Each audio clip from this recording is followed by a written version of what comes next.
Hi friends, ನಮಸ್ತೆ ಎಲ್ಲರಿಗೂ. ಸವಿರುಚಿ ಚಾನಲ್ಗೆ ಮತ್ತೊಮ್ಮೆ ಸ್ವಾಗತ. ಇವತ್ತಿನ ರೆಸಿಪಿ ಬಂದು ಚಿತ್ರಾನ್ನ ಮಾಡ್ತಾ ಇದ್ದೀನಿ. ತುಂಬಾ ರುಚಿಯಾಗಿರುತ್ತೆ. ಖಂಡಿತ ಈ ಮದುವೆ ಮನೆಗಳಲ್ಲಿ ಮಾಡ್ತಾರೆ ನೋಡಿ, ಅದೇ ಟೇಸ್ಟಲ್ಲಿ ತುಂಬಾ ಚೆನ್ನಾಗಿರುತ್ತೆ. ಹಾಗೂ ಈ ಚಿತ್ರಾನ್ನಕ್ಕೆ ಈರುಳ್ಳಿ ಏನೋ ಹಾಕ್ಕೊಳ್ದೇ ಇರೋದ್ರಿಂದ ದೇವರ ಪ್ರಸಾದಕ್ಕೂ ಕೂಡ ಮಾಡ್ಕೊಳ್ಬೋದು. ತುಂಬಾ ರುಚಿಯಾಗಿರುತ್ತೆ. ನಾವು ರೈಸ್ ಒಂದು ರೆಡಿ ಮಾಡಿ ಇಟ್ಕೊಂಡ್ವಿ ಅಂತಂದರೆ ಕೇವಲ ಒಂದು 5 ನಿಮಿಷಕ್ಕೆಲ್ಲ ಬೆಳಗ್ಗೆ ಬ್ರೇಕ್ಫಾಸ್ಟ್ಗಾಗಿರ್ಬೋದು ಅಥವಾ ಲಂಚ್ ಬಾಕ್ಸ್ಗಾಗಿರ್ಬೋದು ಈ ಚಿತ್ರಾನ್ನ ರೆಡಿ ಮಾಡ್ಕೊಳ್ಬೋದು. ತುಂಬಾ ರುಚಿಯಾಗಿರುತ್ತೆ. ಇದನ್ನ ನೀವು ಚಟ್ನಿ ಜೊತೆ ಅಥವಾ ಮೊಸರು ಜೊತೆ ಸರ್ವ್ ಮಾಡ್ಬೋದು ಅಥವಾ ಹಾಗೆ ಕೂಡ ತಿಂದ್ಕೊಳ್ಬೋದು. ಈಗ ಬನ್ನಿ ಮಾಡೋ ವಿಧಾನ ನೋಡ್ಕೊಳ್ಳೋಣ. ಮೊದಲು ಚಿಕ್ಕದಾಗಿ ಒಂದು ಕಾಯಿ ಮಸಾಲೆನ ರೆಡಿ ಮಾಡ್ಕೊಳ್ಳೋಣ. ಒಂದು ಮಿಕ್ಸಿ ಜಾರ್ಗೆ ನಾನು ಈ ಕಪ್ಪಲ್ಲಿ 1 ಕಪ್ ಆಗುವಷ್ಟು ಫ್ರೆಶ್ ಆಗಿರುವಂಥ ಹಸಿ ತೆಂಗಿನಕಾಯಿನ ಹಾಕ್ಕೊಳ್ತಾ ಇದ್ದೀನಿ. ಅಂದರೆ ಒಂದು ತೆಂಗಿನಕಾಯಲ್ಲಿ ಒಂದು ಅರ್ಧ ತೆಂಗಿನಕಾಯಿ ಆಗೋಷ್ಟು ನಾನು ತೆಂಗಿನಕಾಯಿನ ತೊಗೊಂಡಿದ್ದೀನಿ. ಚಿತ್ರಾನ್ನಕ್ಕೆ ಸ್ವಲ್ಪ ತೆಂಗಿನಕಾಯಿ ಜಾಸ್ತಿ ಹಾಕ್ಕೊಂಡ್ರೆ ಟೇಸ್ಟ್ ಚೆನ್ನಾಗಿರುತ್ತೆ. ಹಾಗೆ ಒಂದು 10 ಹಸಿಮೆಣಸಿನ್ಕಾಯಿನ ಹಾಕ್ಕೊಳ್ತಾ ಇದ್ದೀನಿ. 1 ಇಂಚ್ ಆಗೋಷ್ಟು ಶುಂಠಿನ ಕಟ್ ಮಾಡಿ ಹಾಕ್ಕೊಳ್ತಾ ಇದ್ದೀನಿ. ಒಂದು ಅರ್ಧ ಸ್ಪೂನ್ ಆಗೋಷ್ಟು ಜೀರಿಗೆ, ಒಂದು 10 ಕಾಳು ಆಗೋಷ್ಟು ಮೆಂತ್ಯನ ಹಾಕ್ಕೊಳ್ತಾ ಇದ್ದೀನಿ. ಈ ರೀತಿ ಕಂಪ್ಲೀಟಾಗಿ ಸೇರಿಸ್ಕೊಂಡು ನೀರೇನೋ ಹಾಕ್ಕೊಳ್ಳೋಕೆ ಹೋಗಬಾರ್ದು. ಹಾಗೆ ಸ್ವಲ್ಪ ತರ್ತರಿಯಾಗಿ ರುಬ್ಕೊಂಡು ಬರೋಣ. ನೋಡ್ತಾ ಇರ್ಬೋದು, ಈ ರೀತಿ ಕಂಪ್ಲೀಟಾಗಿ ರುಬ್ಕೊಂಡಿರೋದಾಗಿದೆ. ತುಂಬ ನುಣ್ಣಗೂ ಕೂಡ ರುಬ್ಕೊಳ್ಳೋಕೆ ಹೋಗಬಾರ್ದು. ಈ ರೀತಿ ನಾವು ಕಾಯಿ ಮಸಾಲೆನ ಸ್ವಲ್ಪ ತರ್ತರಿಯಾಗಿ ರುಬ್ಕೊಂಡ್ರೆ ಸಾಕಾಗುತ್ತೆ. ನೋಡ್ತಾ ಇರ್ಬೋದು, ಇದಿಷ್ಟ ಆದರೆ ಸಾಕು. ಕಾಯಿ ಮಸಾಲೆನ ಸಪ್ರೇಟಾಗಿ ಒಂದು ಸೈಡಲ್ಲಿ ಎತ್ತಿಟ್ಟಿರೋಣ. ಈಗ ಗ್ಯಾಸ್ ಮೇಲೆ ಒಂದು ಕಡಾಯಿನ ಬಿಸಿ ಇಟ್ಕೊಂಡು ಇದಕ್ಕೆ ಒಂದು 3-4 ಸ್ಪೂನ್ ಆಗೋಷ್ಟು ಎಣ್ಣೆನ ಹಾಕ್ಕೊಳ್ತಾ ಇದ್ದೀನಿ. ಈ ರೀತಿ ಎಣ್ಣೆ ಸ್ವಲ್ಪ ಬಿಸಿಯಾದ ನಂತರ ಇದಕ್ಕೆ ಸ್ವಲ್ಪ ಸಾಸಿವೆ ಕಾಳನ್ನ ಹಾಕ್ಕೊಳ್ತಾ ಇದ್ದೀನಿ. ಸಾಸಿವೆ ಕಾಳು ಈ ರೀತಿ ಚೆನ್ನಾಗಿ ಸಿಡಿತಾ ಇರಬೇಕಾದ್ರೆ ಇದಕ್ಕೆ 1 ಸ್ಪೂನ್ ಆಗೋಷ್ಟು ಉದ್ದಿನಬೇಳೆ, 1 ಸ್ಪೂನ್ ಆಗೋಷ್ಟು ಕಡಲೆಬೇಳೆನ ಹಾಕ್ಕೊಳ್ತಾ ಇದ್ದೀನಿ. ಹಾಗೆ ಒಂದು ಚಿಕ್ಕ ಕಪ್ಪಲ್ಲಿ ಒಂದು ಅರ್ಧ ಕಪ್ ಆಗೋಷ್ಟು ಕಡಲೆ ಬೀಜನ ಹಾಕ್ಕೊಳ್ತಾ ಇದ್ದೀನಿ. ನಾವು ಈ ಕಡಲೆ ಬೀಜನ ಫ್ರೈ ಮಾಡ್ಕೊಳ್ಬೇಕಾದ್ರೆ ಊರಿನ ಪೂರ್ತಿ ಲೋ ಫ್ಲೇಮಲ್ಲೇ ಇಟ್ಕೊಂಡು ಹದವಾಗಿ ಫ್ರೈ ಮಾಡ್ಕೊಳ್ಬೇಕಾಗುತ್ತೆ. ಹೈ ಫ್ಲೇಮಲ್ಲೆಲ್ಲ ಇಟ್ಕೊಂಡು ಫ್ರೈ ಮಾಡ್ಕೊಳ್ಳೋಕೆ ಹೋಗಬಾರ್ದು. ಕಡಲೆ ಬೀಜ ಬೇಗನೆ ಸಿದೋಗ್ಬಿಡುತ್ತೆ, ಒಳಗಡೆ ಎಲ್ಲ ಫ್ರೈ ಆಗಿರೋದಿಲ್ಲ.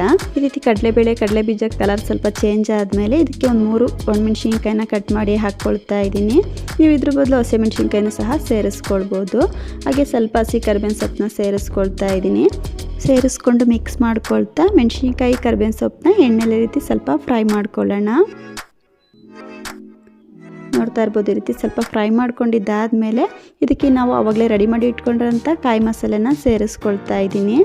ಸೇರಿಸ್ಕೊಂಡು ಈ ರೀತಿ ಕಂಪ್ಲೀಟಾಗಿ ಮಿಕ್ಸ್ ಮಾಡ್ಕೊಳ್ತಾ ನಾವು ಹಸಿಮೆಣಸಿನ್ಕಾಯಿ ಆಗಿರ್ಬೋದು, ಶುಂಠಿ, ತೆಂಗಿನಕಾಯಿ ಎಲ್ಲ ಮಸಾಲೆಗಳನ್ನ ಹಸಿದೇ ಹಾಕ್ಕೊಂಡು ರುಬ್ಕೊಂಡಿರೋದ್ರಿಂದ ಈ ರೀತಿ ಎಣ್ಣೆಯಲ್ಲೇ ಮಸಾಲೆಗಳನ್ನ ಚೆನ್ನಾಗಿ ಫ್ರೈ ಮಾಡ್ಕೊಳ್ಬೇಕಾಗುತ್ತೆ. ಏನಿಲ್ಲ ಅಂದರೂ ನಾವು ಈ ತೆಂಗಿನಕಾಯಿ ಮಸಾಲೆನ ಒಂದು 2 ನಿಮಿಷ ಚೆನ್ನಾಗಿ ಎಣ್ಣೆಯಲ್ಲಿ ಫ್ರೈ ಮಾಡ್ಕೊಳ್ಬೇಕು. ಈ ರೀತಿ ಫ್ರೈ ಮಾಡ್ಕೊಳ್ಬೇಕಾದ್ರೆ ಸ್ವಲ್ಪ ಅಡುಗೆ ಅರಿಶಿನ ಹಾಕ್ಕೊಂಡು ಮಿಕ್ಸ್ ಮಾಡ್ಕೊಳ್ಳೋಣ. ಈ ರೀತಿ ಎಣ್ಣೆಗೆ ಅಡುಗೆ ಅರಿಶಿನ ಹಾಕ್ಕೊಂಡು ಫ್ರೈ ಮಾಡ್ಕೊಳ್ಳೋದ್ರಿಂದ ಚಿತ್ರಾನ್ನ ಕಲರ್ ತುಂಬಾ ಚೆನ್ನಾಗಿ ಬರುತ್ತೆ ಅಂತ ಸೇರಿಸ್ಕೊಂಡು ಈ ರೀತಿ ಕಂಪ್ಲೀಟಾಗಿ ಮಿಕ್ಸ್ ಮಾಡ್ಕೊಳ್ಳೋಣ. ನೋಡ್ತಾ ಇರ್ಬೋದು, ಈ ರೀತಿ ಕಂಪ್ಲೀಟಾಗಿ ಮಿಕ್ಸ್ ಮಾಡಿಕೊಂಡು ತೆಂಗಿನಕಾಯಿ ಮಸಾಲೆನ ಚೆನ್ನಾಗಿ ಫ್ರೈ ಮಾಡ್ಕೊಂಡಿರೋದಾಗಿದೆ. ಈಗ ಇದಕ್ಕೆ ರುಚಿಗೆ ತಕ್ಕಷ್ಟು ಉಪ್ಪನ್ನ ಹಾಕ್ಕೊಳ್ತಾ ಇದ್ದೀನಿ. ಹಾಗೆ ಒಂದು 2 ಮೀಡಿಯಮ್ ಸೈಜ್ ನಿಂಬೆ ರಸನ ಹಾಕ್ಕೊಳ್ತಾ ಇದ್ದೀನಿ. ನೀವು ಈ ಚಿತ್ರಾನ್ನಕ್ಕೆ ನಿಂಬೆ ರಸ ಅಥವಾ ಎಳ್ಳಿಕಾಯಿ ರಸ ಯಾವುದಾದ್ರೂ ಹಾಕ್ಕೊಳ್ಬೋದು. ಸೇರಿಸ್ಕೊಂಡು ಈ ರೀತಿ ಕಂಪ್ಲೀಟಾಗಿ ಮಿಕ್ಸ್ ಮಾಡ್ಕೊಳ್ಳೋಣ. ನಾವು ಈ ನಿಂಬೆ ರಸನ ಸೇರಿಸ್ಕೊಂಡಿದ್ದಾದಮೇಲೆ ತುಂಬ ಹೊತ್ತು ಫ್ರೈ ಮಾಡ್ಕೊಳ್ಳೋಕೆ ಹೋಗಬಾರ್ದು. ಈ ರೀತಿ ಜಸ್ಟ್ ಮಿಕ್ಸ್ ಮಾಡಿಕೊಂಡು ಈಗ ಇದಕ್ಕೆ ರೈಸ್ನ ಸೇರಿಸ್ಕೊಳ್ಳೋಣ. ನಾನಿಲ್ಲಿ ಒಂದು 3 ಪ್ಲೇಟ್ ಆಗೋಷ್ಟು ರೈಸ್ನ ಸೇರಿಸ್ಕೊಳ್ತಾ ಇದ್ದೀನಿ. ನೀವು ಸ್ವಲ್ಪ ಗೊಜ್ಜನ್ನ ಎತ್ತಿಟ್ಕೊಂಡು ಸಹ ರೈಸ್ನ ಸೇರಿಸ್ಕೊಳ್ಬೋದು. ಈ ರೀತಿ ಕಂಪ್ಲೀಟಾಗಿ ರೈಸ್ನ ಸೇರಿಸ್ಕೊಂಡು ಹಾಗೆ ಸಣ್ಣದಾಗಿ ಕಟ್ ಮಾಡಿರುವಂಥ ಸ್ವಲ್ಪ ಕೊತ್ತಂಬರಿ ಸೊಪ್ಪನ್ನ ಸೇರಿಸ್ಕೊಂಡು ಇದನ್ನ ಒಂದ್ಸಲ ಕಂಪ್ಲೀಟಾಗಿ ಮಿಕ್ಸ್ ಮಾಡ್ಕೊಳ್ಳೋಣ.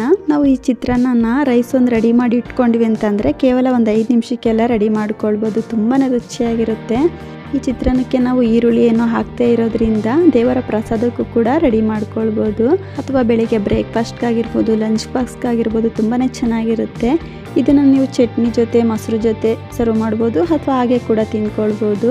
ಖಂಡಿತ ಈ ಮದುವೆ ಮನೆಗಳಲ್ಲಿ ಮಾಡ್ತಾರೆ ನೋಡಿ, ಅದೇ ಟೇಸ್ಟಲ್ಲಿ ತುಂಬಾ ಚೆನ್ನಾಗಿರುತ್ತೆ. ನೋಡಿದ್ರಲ್ವ, ಈ ರೀತಿ ಕಂಪ್ಲೀಟಾಗಿ ಮಿಕ್ಸ್ ಮಾಡ್ಕೊಂಡಿರೋದಾಗಿದೆ. ನೋಡ್ತಾ ಇರ್ಬೋದು, ಚಿತ್ರಾನ್ನ ಎಷ್ಟು ಕಲರಾಗಿ ಚೆನ್ನಾಗಿ ರೆಡಿಯಾಗಿದೆ ಅಂತ. ತುಂಬಾ ರುಚಿಯಾಗಿರುತ್ತೆ. ಖಂಡಿತ ನೀವು ಕೂಡ ಮನೆಯಲ್ಲಿ ಒಂದ್ಸಲ ಟ್ರೈ ಮಾಡಿ ನೋಡಿ. ನಿಮಗೆ ಹೇಗೆ ಬಂತು ಅಂತ ಮಿಸ್ ಮಾಡದೆ ಕಮೆಂಟ್ ಮಾಡಿ ತಿಳಿಸಿ. ನೋಡಿದ್ರಲ್ಲ ಫ್ರೆಂಡ್ಸ್, ಇವತ್ತಿನ ಸಿಂಪಲ್ ಆದ ಒಂದು ಚಿತ್ರಾನ್ನ ರೆಸಿಪಿ ನಿಮ್ಮೆಲ್ಲರಿಗೂ ಇಷ್ಟ ಆಯಿತು ಅಂದ್ಕೊಳ್ತೀನಿ. ಇಷ್ಟ ಆದರೆ ಈ ವಿಡಿಯೋಗೆ ಲೈಕ್ ಮಾಡಿ, ಶೇರ್ ಮಾಡಿ. ಹಾಗೂ ಇನ್ನಷ್ಟು ಈಸಿ ರೆಸಿಪಿಗಾಗಿ ಸವಿರುಚಿ ಚಾನಲ್ನ ಸಬ್ಸ್ಕ್ರೈಬ್ ಮಾಡ್ಕೊಂಡು ಕೂಡ ನೋಡಿ. ಪಕ್ಕದಲ್ಲೇ ಇರುವಂಥ ಬೆಲ್ ಬಟನ್ನು ಕೂಡ ಕ್ಲಿಕ್ ಮಾಡ್ಕೊಳ್ಳಿ. ಇನ್ನೊಂದು ಒಳ್ಳೆ ರೆಸಿಪಿಯೊಂದಿಗೆ ಸಿಗೋಣ. Thank you.